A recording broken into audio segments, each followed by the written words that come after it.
Welcome. My name is Andy Pattee. I'm the Superintendent of Schools for the Cedar Falls Community School District, and we're very excited to bring this episode of Parent University. Parent University is a program that the Cedar Falls Community School District provides for our patrons across our community to really focus on what students are learning, ways to help students from a parent perspective understand what is happening in our school buildings each and every day. We hope parents gain an understanding and additional confidence, become more engaged in the programs and the larger community through these different programs. For this Parent University, we are very honored, very excited to have members of Pathways here today with us. And today we have Jackie Preston and Vicki Mueller here with us to share a little bit about Pathways and some of the background and what you provide for our students, resources for our parents and our community as a whole. So I guess the first question really is, can you talk a little bit about what is Pathways and what is kind of the background from Pathways? Sure. Pathways Behavioral Services, we're substance abuse, mental health, we do problem gambling. Service Center, we have a full continuum of care here in the Cedar Valley. We cover 6 counties, including Blackhawk County. So we do quite a few services in Cedar Falls. We do prevention and we also do treatment services. It's amazing, and a lot of times when you talk with parents and community members, they understand that there's programs and pathways out there, but they might not understand how long you've been here in the community, all of the services that you provide, and certainly that is one of the purposes of this Parent University. Right, well, Pathways has been around since 1967 Exactly. in Blackhawk County, so we've been around a long time, and we have a lot of staff who are very well trained and up to date, the most state-of-the-art stuff we have on substance abuse treatment and prevention. And it's really neat if you go online, and we'll talk about ways to contact at the end, but it's amazing just the wealth of information, the history, the again, outreach and community support that you provide. One of the first questions, and as we move into this, as we look at trends across the Cedar Valley, what are some of the youth substance trends that we see and have according to not only local data, but state data? One of the main sources of information that we use is something that's called the Iowa Youth Survey, and that's done every 2 years, and Cedar Falls has been a regular participant in collecting that data. And what that does is it allows us to compare data from Blackhawk County or even from a particular school district to the data from the state and identify what areas do we need to focus more on. We've been really fortunate, I think, because of a lot of hard work that's been done in that most of the trends have actually been showing a little bit of a decrease in substance use among youth. Now, there are a couple of exceptions to that, and so those areas might get a little bit more attention. So one of the issues that we have always had and will always have is alcohol use. And so one of the questions in the Iowa Youth Survey looks at students that identify that they've had any alcohol use in the last 30 days. And you can compare Blackhawk County to the state and see that we're pretty close to those numbers with, maybe just a little variation. Alcohol use, when we look at that statewide, is down a little bit from what it was, say, 10 or 12 years ago, but it still continues to be one of the main substances of choice. So we will continue to provide services that focus on alcohol use. I think one of the questions too in the Iowa Youth Survey talks about not only the last 30 days, but potentially the number of drinks students have within the last day or two. So it's very interesting, especially as we look at that data internally, specifically for our students.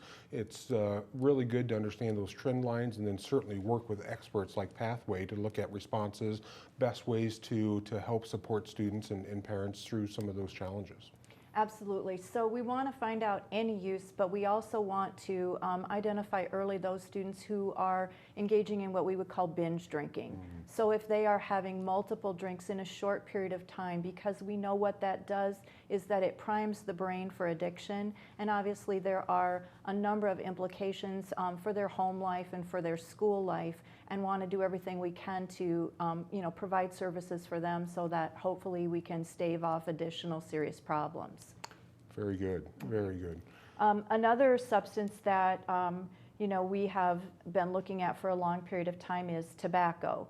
And we look at tobacco use in the last 30 days. Now, I will tell you one of the things that makes me very happy is when we look at the amount of use at our 6th grade level, it is less than 1%. And so we're pretty close to 0 on that. And so that's a really good thing. And I really attribute some of that success to the fact that we have been in the elementary schools working with the wonderful school counseling team and really providing lessons for students that, make the risks real and help them understand it.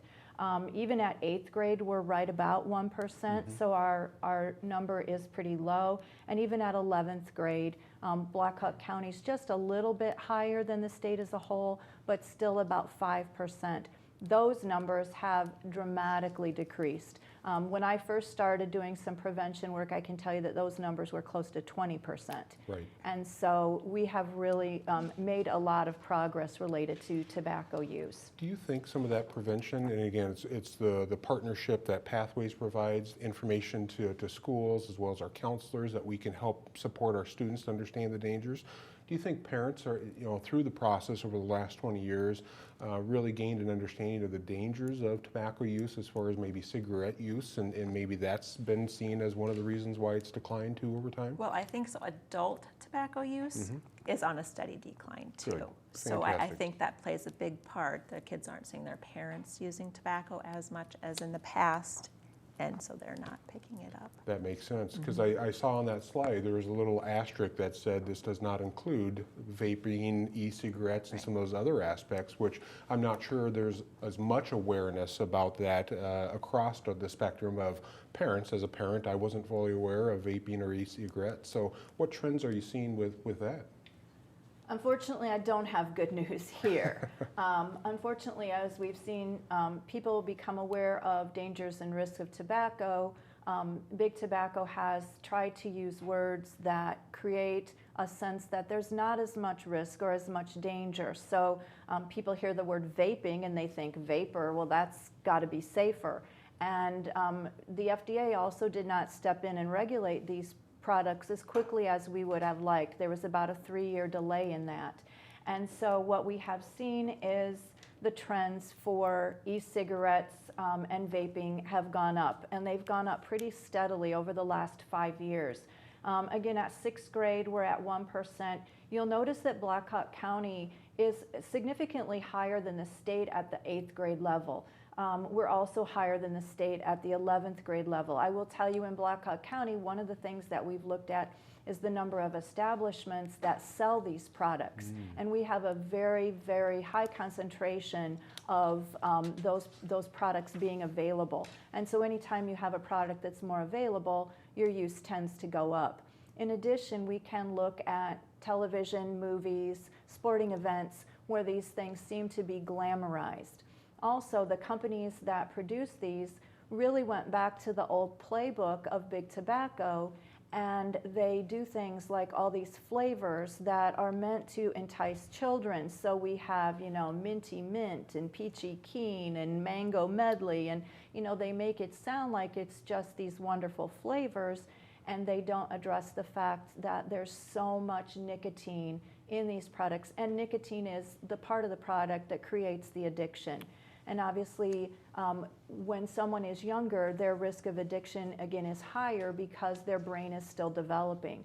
So we have a lot of concerns about the availability of these products for students. Well, they also make it seem very fun in that they have vaping parties and like cloud parties, they're calling them, and that's really marketing toward the younger youth. How long or how much smoke can you blow out of your mouth? It's a contest kind of thing. Right. So it's making it seem like it's a fun experience as well.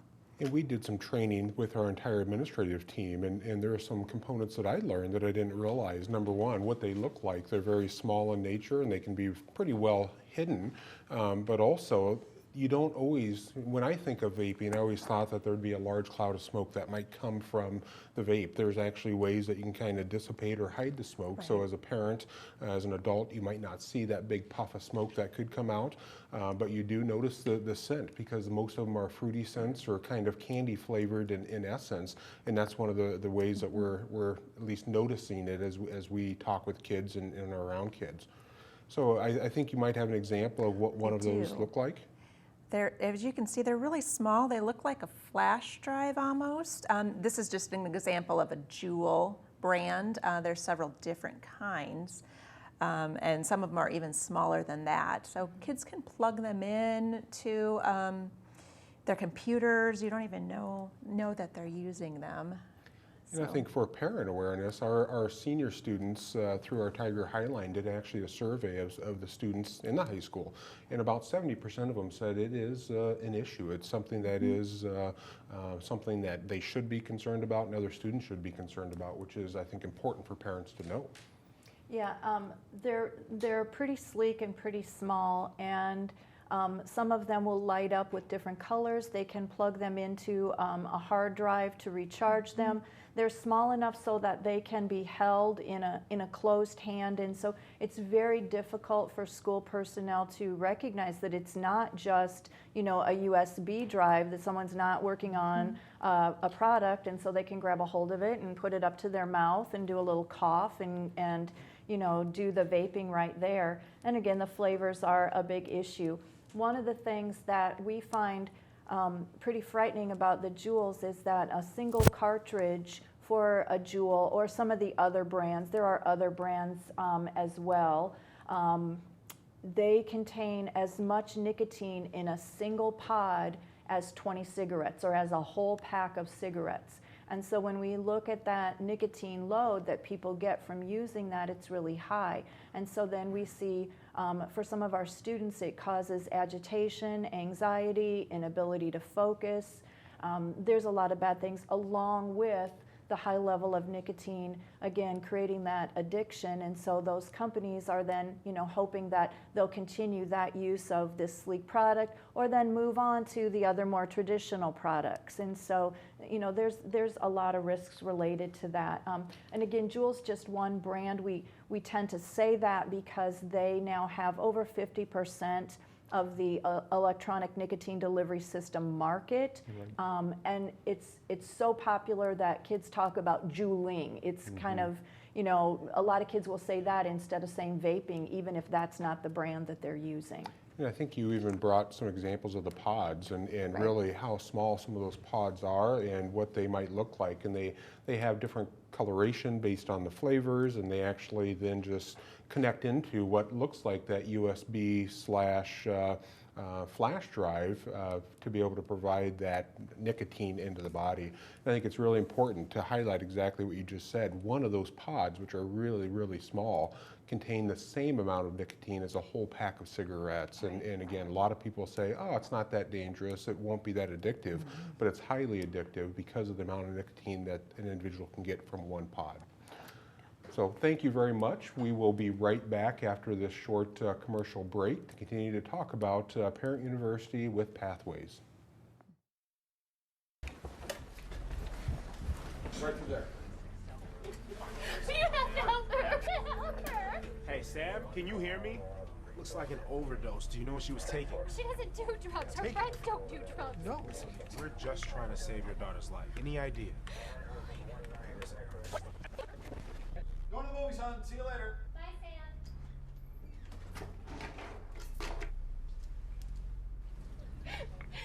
Sam, wake up.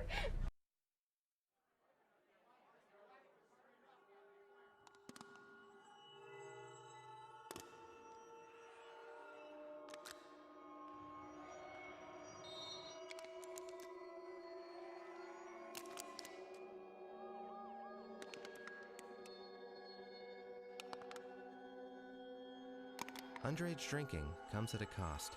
What gets crushed when you drink?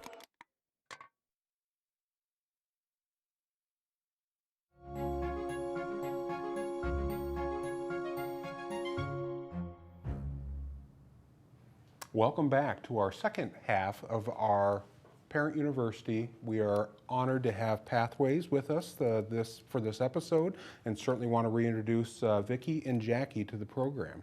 The first part of the program, we talked about some of the trends, some of the components of what are happening with students across Blackhawk County as they compare to the state. We just finished some of the e-cigarettes and juuling components, and I think it's important for parents to know the e-cigarettes can be used for much more than just some of the pods that come along with them. Can you talk a little bit about that? Yeah, what we're seeing is also a trend that people will use the apparatus, the actual Juul device or Orion device, that's another brand, and instead of just using the nicotine pod, they will use it for marijuana-based products that are high in THC. Sometimes it's high butane hash oil.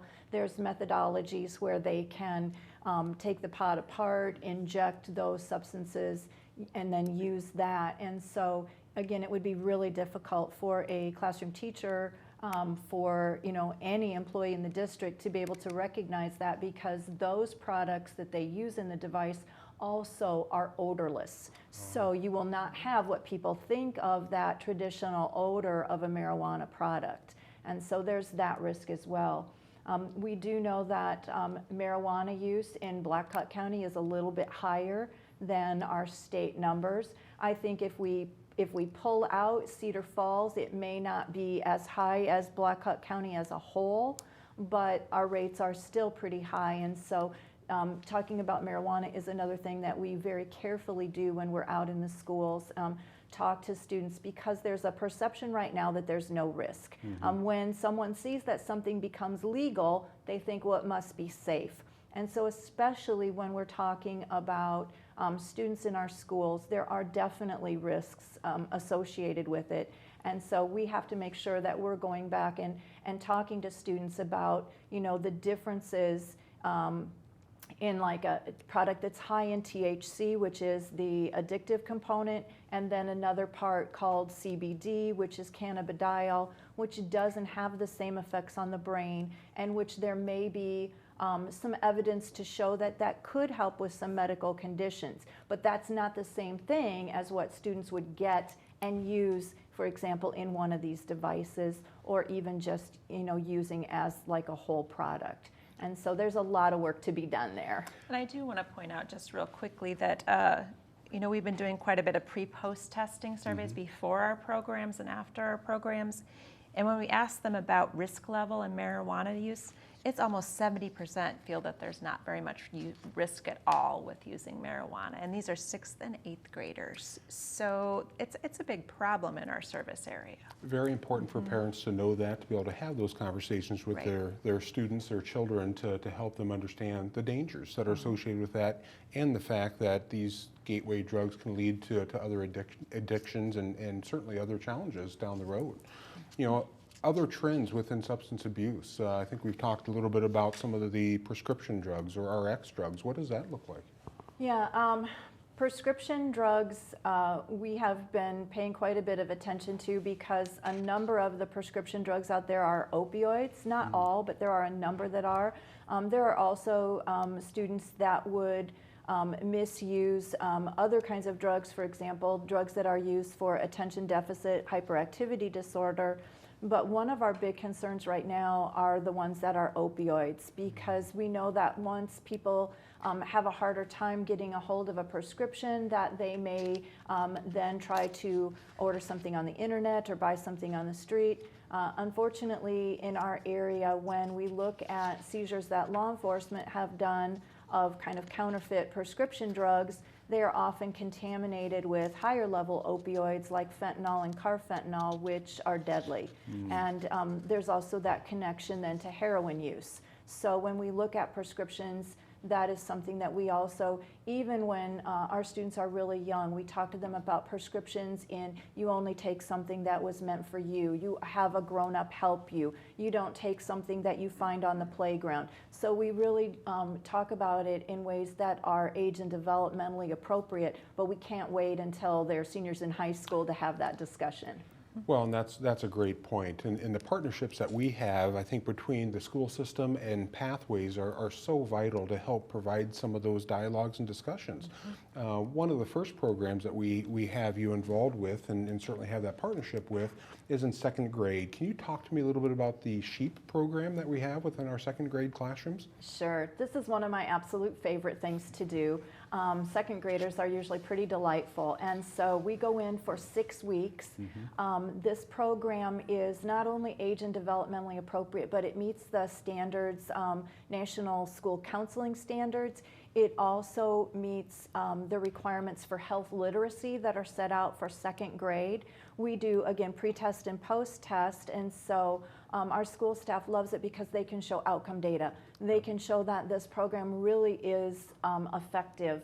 And during the SHEEP program, 6 puppets come in, and so in a very non-threatening and fun way, talk to students about a variety of topics that include self-esteem, safe ways to express feelings, what you can use as a process for making decisions. We talk about peer pressure and coping skills, how they can ask for help. We start really early talking about the effects of technology and media, and then of course we do provide alcohol, tobacco, and other drug information.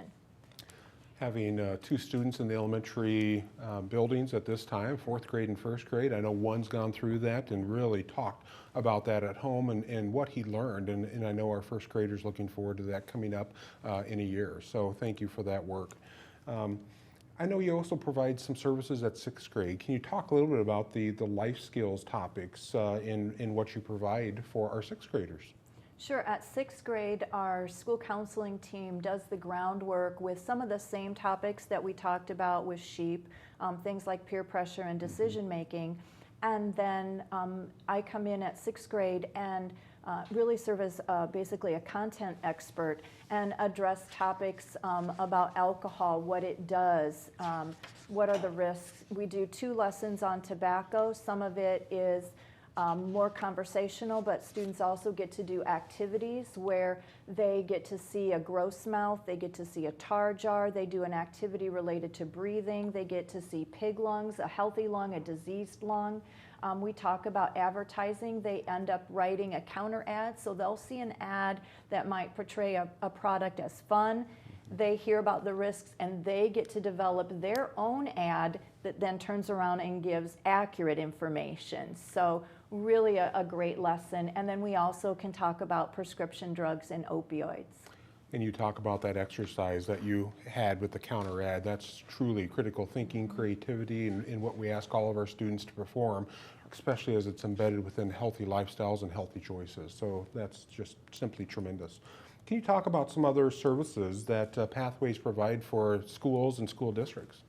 Sure. We like in your middle school and high school, we can come in and do like one-time presentations where we sit down with a group, maybe on a specific topic a teacher might want us to come in and present on. We do that in the middle school and in the high school. We also are available for parents if there's any consultation work we need to do with the parents or with the teachers if they have specific questions. We also do problem gambling presentations. So not only do we do substance abuse, but we do problem gambling presentations in the school.